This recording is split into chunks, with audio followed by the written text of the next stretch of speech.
Let's begin with the global voice. Lucy Macdonald of Allianz Global Investors joins us on the show now. Hi, Lucy. Good afternoon to you from India.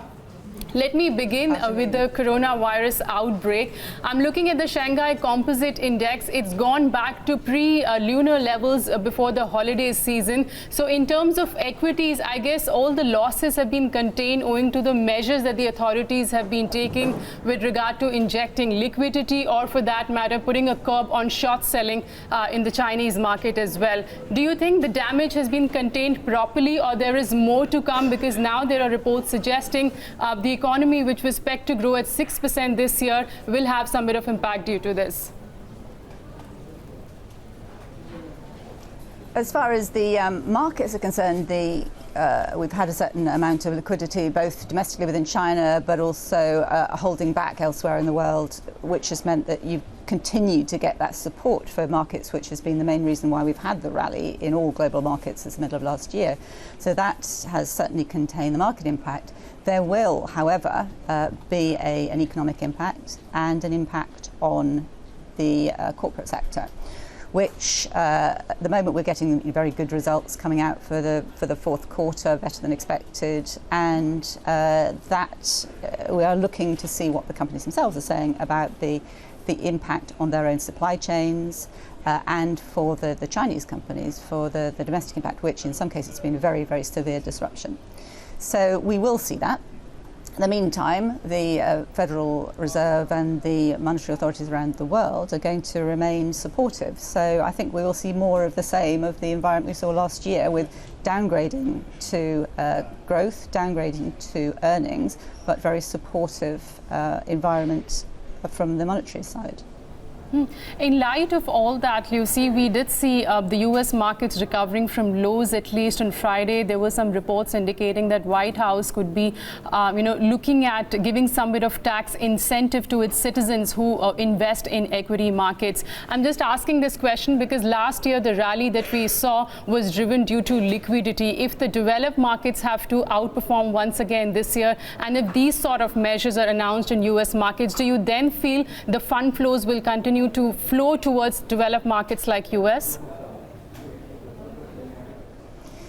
In an environment where you do have concerns about overall global growth, which we have, we're already seeing relatively slow growth, which we'd hoped was stabilising, and that we would see a bit of recovery this year. Now, if that's not going to be the case, or it's going to be delayed, then there will naturally be a more risk aversion in the types of companies, industries, and cyclical exposure that investors want to have.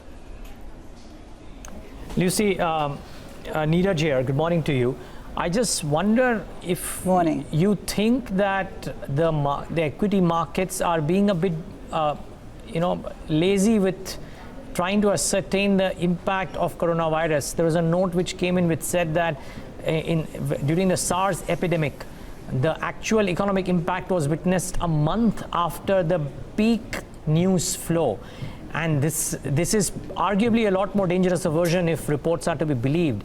Do you think there could be, at some point of time, a withdrawal of liquidity, risk averseness, and thereby a pronounced impact on the Asian screens as a result of this?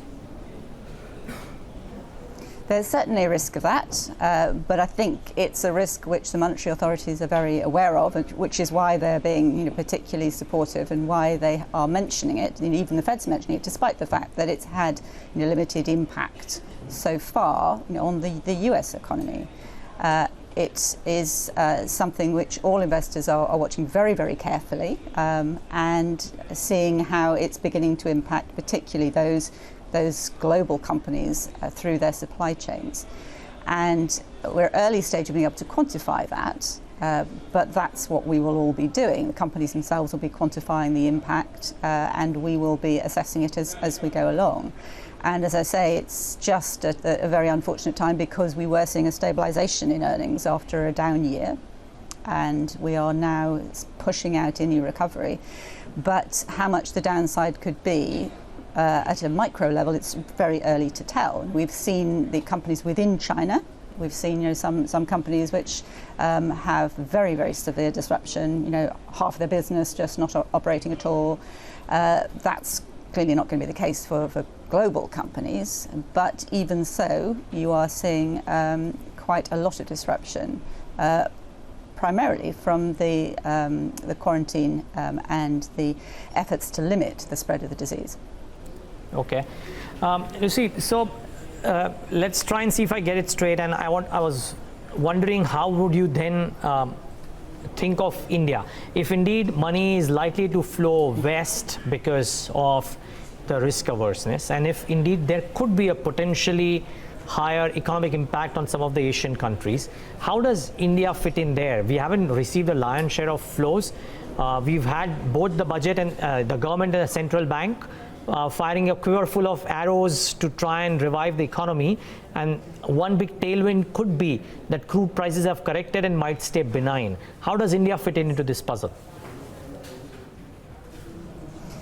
Well, normally, India would be a relatively safe haven in this environment because it has less of those impacts from the disruption to trade because it's got a bigger domestic exposure. The problem at the moment, as you know very well, is that the domestic economy is slightly disappointing, and there is a difficulty in reducing interest rates because of the spike in inflation. I think as we get through that and the monetary policy can be more stimulative, that will help.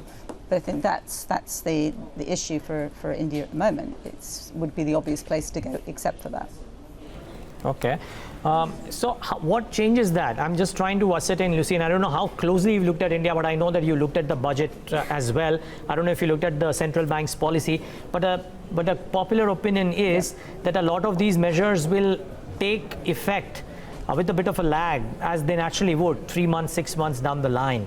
Would you believe global investors like yourselves or advisors like yourself would take note of that and try and preempt some recovery, or would you wait for the print to come in before you make any big decisions? I think that there will be a preemption. I think looking at the inflation rate, which is obviously what's holding back the interest rates coming down, it does look like there are some one-off effects from food prices, which you can already see are being alleviated. So I think there are good reasons to look through some of that. In light of that, then, Lucy, we've had two monetary policy meets where RBI has kept the rates on hold, and this has come after 5 rate cuts that of 135 bips that we'd seen last year. Is this something higher inflation, lower growth, and a lot of the economists are now worried that India could be moving into the trajectory of stagflation as well? Is that something to worry about in terms of FI flows coming into India? It is, and it certainly has been a concern. But as I say, I think as far as the inflation part of the stagflation is concerned, that looks as if it's going to be more of a one-off spike.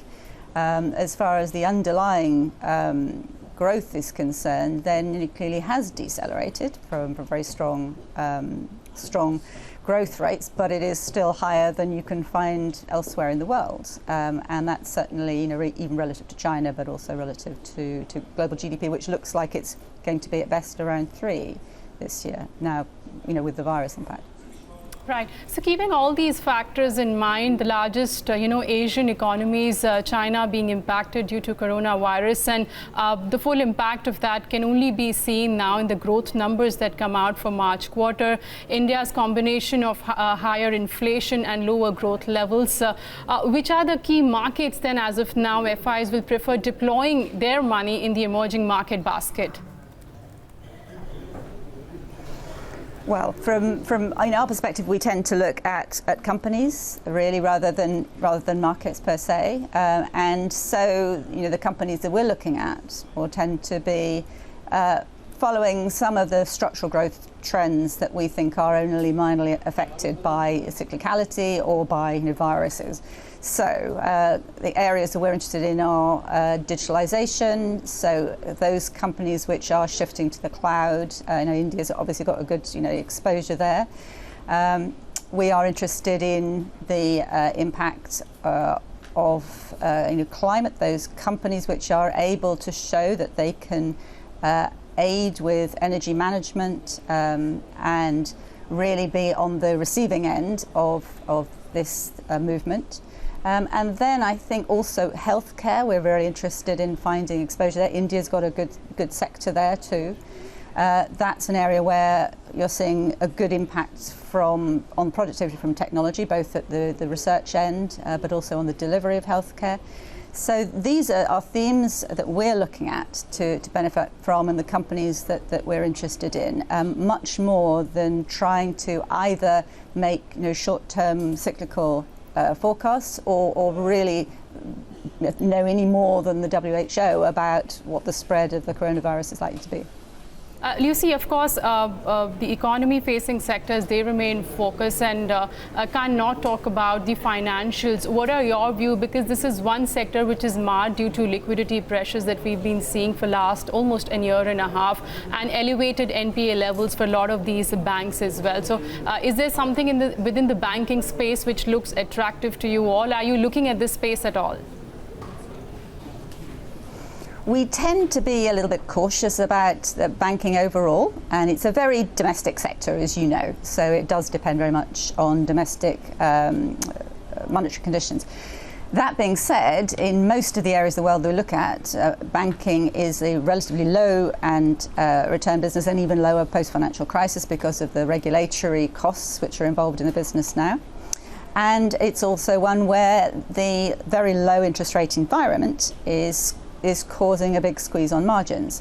So there are very few areas around the world where we look where banking is in a great area to invest. So within financials, we've tended to be more interested in the fee generating areas, some asset management, wealth management, where you're getting the benefit of rising asset prices, and also if you've got a good niche, then your fee levels are holding up.